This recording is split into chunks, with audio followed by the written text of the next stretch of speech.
பார்த்தீங்கன்னா இப்போ மதியான நேரம் நம்ம போகிறப்ப பாறை லைட்டாக சூடாக இருக்குது. முடிஞ்ச அளவுக்கு மதியான டைமில் வந்தீங்கன்னா பப்படத்தை பொரிச்சு சாப்பிட்றதுக்கு பாறையிலேயே போட்டு வைக்கலாம். இதாங்க ஸ்டெப்பு. முருகனோட வேலை பார்த்துட்டு அப்படியே வெற்றிவே வீரவே யாரோ என் பேரை கார்த்தின்னு எழுதியிருக்காங்க. ஆமாம், இப்போ மலை ஏற போகிறோம். அப்படியே விழுந்தீங்கன்னா ஏதோ தண்ணி ஓடிட்டு இருக்காங்க, அங்கே போயிடுவோம்.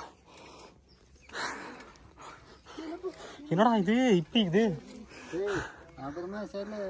பார்த்தீங்கன்னா நம்ம சரத்து வேக வேகமாக ஏறிட்டு இருக்காரு. 2 பேர் மலை ஏறதுக்கு எனக்கு பிடிக்கலங்கன்னு சொல்லி இது வழியா குதிச்சிடலாமான்னு பார்க்குறாங்க. நல்லது. ஆஹா, என்னடா பண்ணி வச்சிருக்கீங்க. பருவதமலை பரிதாபங்கள்னு இந்த வீடியோ போடுங்கப்பா. நீ போ, வர்றேன்.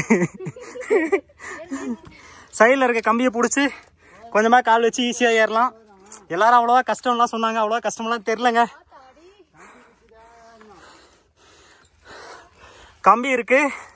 இப்போ உங்களுக்காக பார்த்தீங்கன்னா உயிரை பணையை வச்சு வீடியோ எடுத்துகிட்டு போகிறேன்.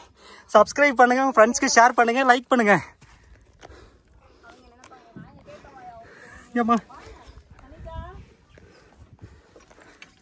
பார்த்தீங்கன்னா இப்போ நான் கையில் வீடியோ எடுக்கலைங்க ஃப்ரெண்ட். என்னோடய பேக்கில் வந்து ஃப்ரெண்டில் ஃபோனை கட்டி வச்சுருக்கேன், அதில் எடுத்துகிட்டு வந்துட்டுருக்கேன். நீங்கள் யாராவது கையில் வீடியோ எடுக்கிறேன்னு ஒரு கை பிடிச்சிட்டு கீழே விழுந்துடாதீங்க.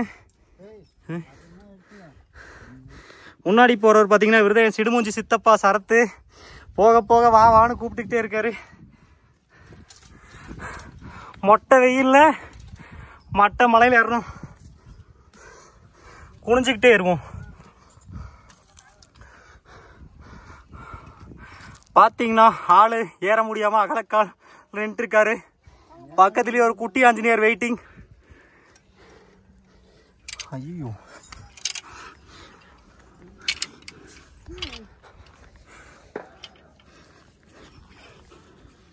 இது பேர் தான் கடப்பாறை மலைன்னு சொல்லுவாங்க. கடப்பாறையை ட்ரில் பண்ணி போட்டிருக்காங்க. மழை காலத்தில் வந்துடாதீங்க. அட்வென்ச்சர் சித்தப்பா ஏறுங்க. பின்னாடி பார்த்தீங்கன்னா அகல பாதாளத்தில் 2 பேர் வந்துட்டு இருக்காங்க. பனைமரம் ஏறும் போட்டியில் யார் ஜெயிக்க போகிறாங்கன்னு பார்க்கலாம்.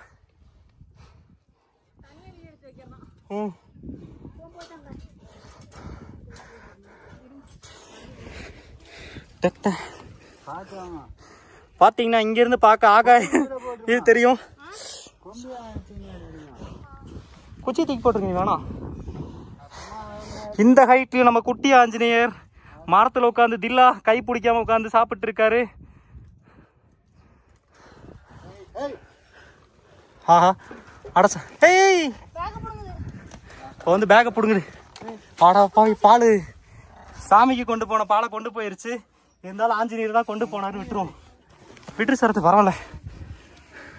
பேக்கை ஜிப்பு போட்டலையே, நீ ஜிப்பு போட்டிக்க.